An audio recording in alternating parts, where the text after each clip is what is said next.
हरे कृष्णा। वेद सारथी में आपका स्वागत है। आज हम चर्चा करेंगे आत्महत्या विषय पर। आजकल जिस प्रकार से तनावपूर्ण जीवन है, हम देखते हैं कि भौतिक उन्नति प्राप्त करने के बावजूद मनुष्य दुखी है। और हम बड़े बड़े प्रसिद्ध लोगों को भी देखते हैं जो अपने जीवन से निराश होकर के आत्महत्या कर लेते हैं। तो इससे ये बात तो सिद्ध है कि भौतिक उन्नति हमें आनंद प्रदान नहीं कर सकती। हम जिस सुख को भौतिक उन्नति, भौतिक उपलब्धियों के द्वारा प्राप्त करना चाह रहे हैं, वास्तव में वो सुख हमें उनके द्वारा प्राप्त नहीं हो सकता। तो आनंद की ओर ले जाने वाली या आनंद से हमें जोड़ने वाली ऐसी क्या कड़ी है जो हम इस भौतिक जीवन में नहीं जान पाए हैं, हम उस पर भी चर्चा करेंगे। आत्महत्या के संदर्भ में वैदिक परिप्रेक्ष्य क्या है, हम वो आपके सामने प्रस्तुत करेंगे। और जैसा कि हमने कहा, वो कड़ी जो कि हमें आनंद प्रदान करे और जो हमारे इन भौतिक दुखों का वास्तविक समाधान प्रदान करें, हम उस पर भी चर्चा करेंगे। हम इस विषय पर आपके समक्ष जो भी ज्ञान प्रस्तुत करने जा रहे हैं वह श्रील प्रभुपाद जी की शिक्षाओं पर आधारित है। और श्रील प्रभुपाद जी ने अपने शिष्यों से इस विषय पर क्या चर्चा की थी, उसी का हम हिंदी अनुवाद आपके समक्ष प्रस्तुत कर रहे हैं। तो ये जो प्रभुपाद जी का व्याख्यान है, इंटरनेशनल स्टूडेंट सोसाइटी बॉस्टन, यहाँ हुआ था। और यहाँ एक प्रश्नकर्ता श्रील प्रभुपाद जी से पूछते हैं कि आप आत्महत्या की व्याख्या कैसे करते हैं। इस पर श्रील प्रभुपाद कहते हैं, आत्महत्या शरीर को मारना है, असमय शरीर को मारना। आत्महत्या का अर्थ है कि आपको आपके पिछले कर्मों के अनुसार एक निश्चित समय के लिए कष्ट सहने या आनंद लेने के लिए शरीर प्रदान किया गया है। परंतु यदि आप आत्महत्या करते हैं तो ये ठीक उसी प्रकार से है जैसे कि किसी कैदी को 6 महीने की जेल में सजा दी जाती है, लेकिन वह किसी प्रकार से उस जेल से बाहर निकल जाता है, परंतु वह फिर पकड़ा जाता है और उसे जेल में 1 साल और रहने की सजा दी जाती है। तो कहने का अर्थ यह है कि हमें ये जो भौतिक शरीर प्रदान हुआ है, ये हमारे पिछले कर्मों के आधार पर है और उसी के अनुसार हम सुख और दुख झेलते हैं। और यदि हम हताश होकर के अपने इस शरीर को विनष्ट कर देते हैं तो हम और भी बड़े अपराधी हो गए। हमें फिर से शरीर ग्रहण करना पड़ेगा और अब जो हमारी सजा की अवधि है वह बढ़ जाएगी। ऐसा क्यों? जैसा हमने पिछली वीडियोस में यह जाना था कि जब आत्मा इस भौतिक जगत में शरीर धारण करती है तो वह प्रकृति के नियमों के अधीन हो जाती है, और यदि हम उन नियमों को तोड़ेंगे तो हमें उसकी सजा भी भुगतनी होगी। और यहाँ प्रभुपाद जी बहुत सरल उदाहरण देते हैं कि यदि कोई कैदी जेल से भाग जाए, फिर जब वो पुनः पकड़ा जाएगा तो उसकी सजा और भी सख्त हो जाएगी, उसकी सजा की अवधि और बढ़ जाएगी, क्योंकि उसने नियम पालन नहीं किया। और शास्त्र बताते हैं कि ये जो भौतिक जगत है यह भी एक जेल के समान है और हम सब यहाँ पर कैदी हैं। अगर हम प्रकृति के नियमों का उल्लंघन करेंगे तो हमें सजा के लिए भी तैयार रहना पड़ेगा। और प्रकृति के जो नियम होते हैं इनमें कोई त्रुटि नहीं होती, हम इन नियमों से बच नहीं सकते। आप कहेंगे कि ठीक है, अगर कोई कैदी जेल से बाहर निकल जाता है, हो सकता है वो जीवन भर वापस पकड़ा ही ना जाए। तो यहाँ पर आपने जेल के नियमों से तो खुद को बचा लिया, लेकिन जो प्रकृति के नियम होते हैं इनसे हम कभी नहीं बच सकते, क्योंकि ये नियम भगवान के द्वारा बनाए गए हैं, इनमें कोई त्रुटि नहीं है। आगे प्रश्नकर्ता पूछते हैं, आपका मतलब है कि आत्महत्या उस पीड़ा को समाप्त कर रही है जो श्रील प्रभुपाद इस पे कहते हैं कि आपका दुख इस प्रकार से समाप्त नहीं हो सकता। तो बिल्कुल यही उदाहरण, जैसा कि जब आप जेल से बाहर आ भी जाते हैं तो आपकी पीड़ा कम नहीं होती, जब आप पुनः गिरफ्तार किए जाएंगे तो आपको दोबारा जेल में डाल दिया जाएगा। उसी प्रकार से ये जो प्रकृति का नियम है, इसमें आत्महत्या करने से आप दुख भोगना बंद नहीं कर सकेंगे, आपको फिर से शरीर धारण करना होगा और कष्ट सहना होगा। अब देखिए जो उदाहरण जो प्रभुपाद जी ने दिया कि कैदी किस प्रकार से जेल से भागने का प्रयास कर रहा है और यहाँ पुनः पुलिस उसको दबोचने के लिए उसके पीछे भाग रही है। तो इसी प्रकार से हम भौतिक प्रकृति के नियमों से नहीं बच सकते। अब हो सकता है कि कई लोग ऐसा सोचे कि जिस प्रकार से हमारा जन्म और हमारी मृत्यु पहले से ही तय है, तो यदि कोई आत्महत्या कर रहा है तो उसका आत्महत्या करना भी तय होगा, उसके भाग्य में ही ऐसा होगा कि उसकी मृत्यु आत्महत्या के द्वारा ही लिखी है। तो इसका उत्तर श्रील प्रभुपाद श्री बॉब कोहेन जी के साथ चर्चा में देते हैं।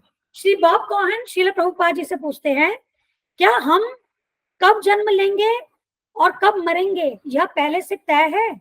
क्या मैं और हर कोई जब मरने वाला है या उसके जन्म से पहले ही निर्धारित होता है? क्या मेरा जन्म होने पर कोई निश्चित जीवन काल है? तो श्रील प्रभुपाद इसके उत्तर में कहते हैं, हाँ। फिर श्री आत्रेय ऋषि वे कहते हैं, और वे इसे बदल नहीं सकते? तो श्रील प्रभुपाद कहते हैं, नहीं, वह बदल नहीं सकते, लेकिन कृष्ण बदल सकते हैं। तो इसका अर्थ यह हुआ कि जो हमारा भाग्य है उसे हम केवल कृष्ण भक्ति के द्वारा ही बदल सकते हैं, अन्यथा हमारे कर्मों अनुसार हमें जो भाग्य इस जीवन में मिला है उसके अनुसार सुख और दुख हमें भोगने होंगे। फिर श्री आत्रेय ऋषि कहते हैं कि अगर वह आत्महत्या करता है या अगर कोई आत्महत्या करता है तो यह क्या पहले से तय है?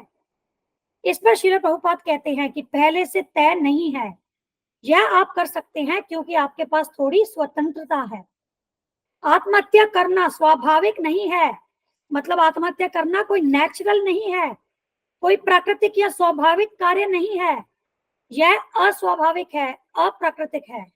और इसीलिए जो हमें थोड़ी सी स्वतंत्रता मिली है, हम उसका दुरुपयोग करके स्वाभाविक स्थिति से अस्वाभाविक में जा सकते हैं, लेकिन हमें इसके कॉन्सिक्वेंसेस अर्थात नतीजे या फल के लिए तैयार रहना होगा।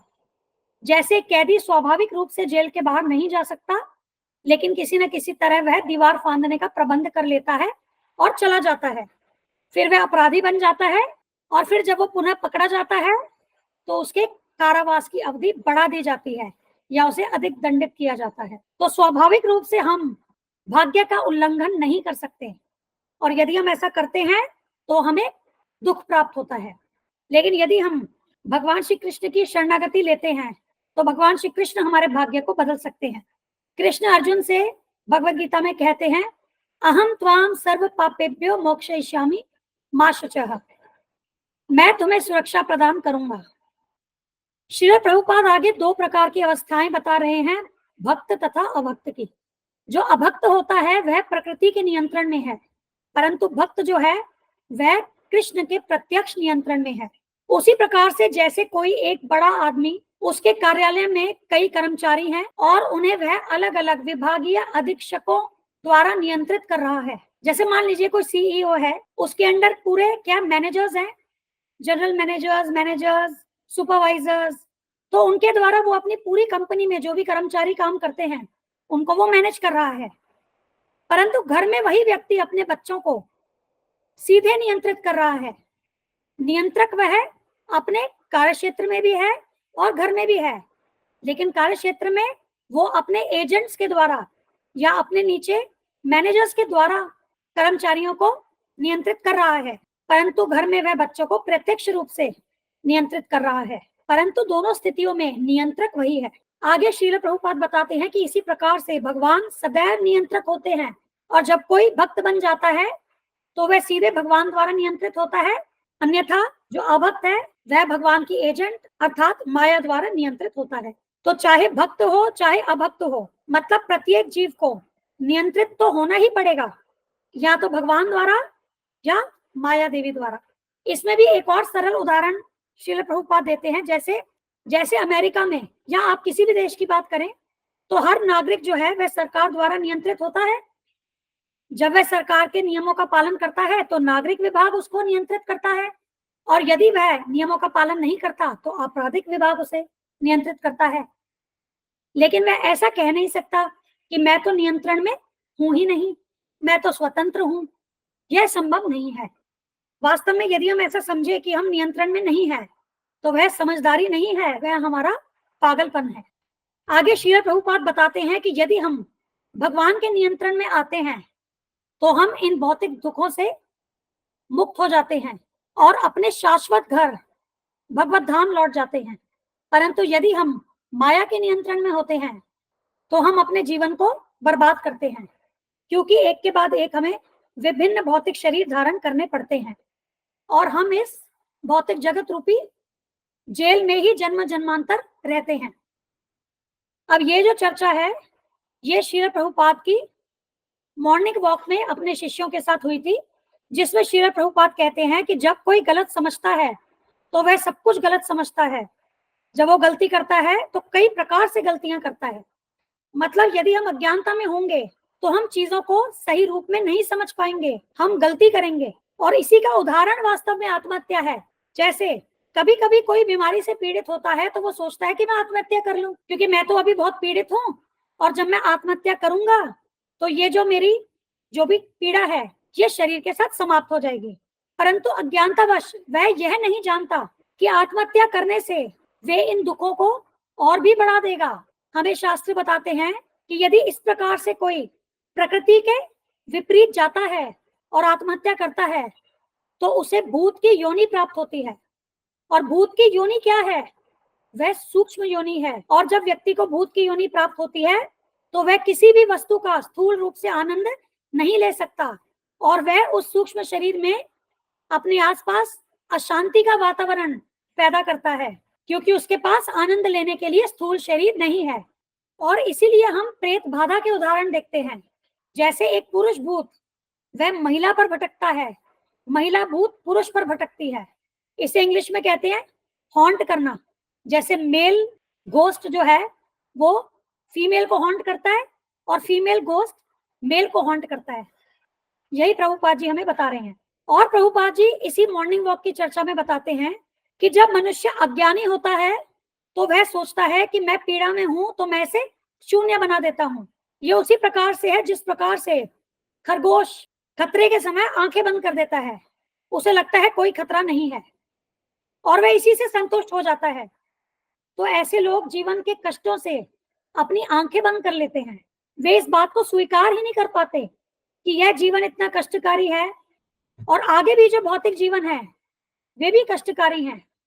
तो उन्हें लगता है कि यदि हम आत्महत्या कर लेंगे, शरीर का अंत कर लेंगे तो सब कुछ शून्य हो जाएगा, फिर कोई परेशानी नहीं होगी।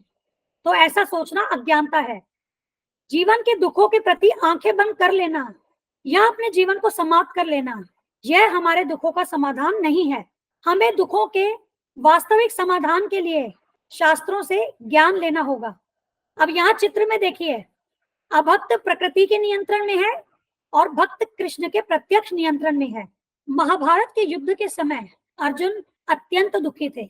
हमारे जो भौतिक दुख हैं जो हम अभी अपने जीवन में देख रहे हैं वे वास्तव में अर्जुन जी के दुख के सामने बहुत ही कम हैं। अर्जुन जी को अपने सगे संबंधियों के विरुद्ध यह युद्ध लड़ना था, और विशेषकर भीष्म पितामह जिन्हें वे बहुत प्यार करते थे, द्रोणाचार्य जी, कृपाचार्य जी। अब आप स्वयं सोचिए कि यदि हम किसी अपने सगे संबंधी जिसे हम बहुत ज्यादा प्यार करते हैं और हमारे जीवन में एक ऐसी स्थिति आ जाए कि हमें उस संबंधी को मारने के लिए सामने खड़ा होना पड़े तो हम कैसा महसूस करेंगे। तो सोचिए अर्जुन जी कितनी पीड़ा में थे और उन्हें भी इस युद्ध के पहले आत्महत्या का विचार आया। अब आपको लगेगा ऐसा तो हमने कभी नहीं सुना कि अर्जुन जी आत्महत्या कर रहे थे। अब भगवत गीता के पहले अध्याय का 45वां श्लोक पढ़िए, उसमें अर्जुन जी क्या कह रहे हैं। यदि शस्त्रधारी धृतराष्ट्र के पुत्र मुझ निहत्ते तथा रणभूमि में प्रतिरोध न करने वाले को मारें तो यह मेरे लिए श्रेयस्कर होगा। तो एक क्षत्रिय के मन में ऐसा विचार क्या आत्महत्या के समान नहीं है? वे अपने शस्त्र सब छोड़ करके निहत्ते बैठना चाहते हैं। वो सामने वाली सेना पर प्रतिरोध नहीं करना चाहते और वे चाहते हैं कि भले ही सामने वाली सेना मुझे मार दे तो यही मेरे लिए श्रेयस्कर होगा। तो है ना ये अर्जुन जी के मन में आत्महत्या का विचार। अब ऐसी अवस्था में अर्जुन जी ने क्या किया, उन्होंने भगवान श्री कृष्ण के चरण कमलों में आत्मसमर्पण किया और भगवान श्री कृष्ण ने उन्हें भगवत गीता का ज्ञान दिया। और अंततः क्या हुआ, अर्जुन जी का मोह नष्ट हो गया, अर्थात उनकी अज्ञानता नष्ट हो गई और उन्होंने कृष्ण की प्रसन्नता के लिए यह धर्म युद्ध लड़ा। उसी प्रकार से यदि हम अपनी समस्याओं से छुटकारा पाना चाहते हैं हमें भी अर्जुन जी के पद चिन्हों पर चलना होगा। हमें श्री कृष्ण के चरण कमलों में समर्पित होना होगा। एक प्रामाणिक आध्यात्मिक गुरु के मार्गदर्शन में भगवत गीता का ज्ञान लेना होगा, उसे जीवन में लगाना होगा और केवल इसी भगवत गीता के माध्यम से हम अपने जीवन के दुखों का स्थायी समाधान प्राप्त कर सकेंगे।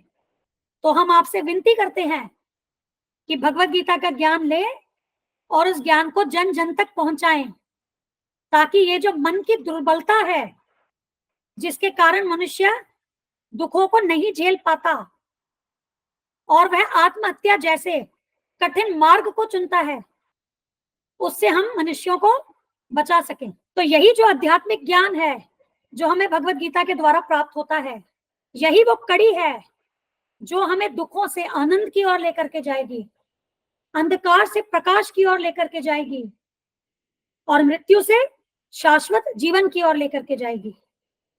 धन्यवाद। हम यह चैनल और इस पर दी गई समस्त वीडियोस हमारे गुरु महाराज श्री कृष्ण कृपा मूर्ति श्री श्रीमद अभय चरणारविंद भक्तिवेदांत स्वामी ठाकुर श्रील प्रभुपाद जी को समर्पित करते हैं। श्रील प्रभुपाद की जय। धन्यवाद। हरे कृष्णा।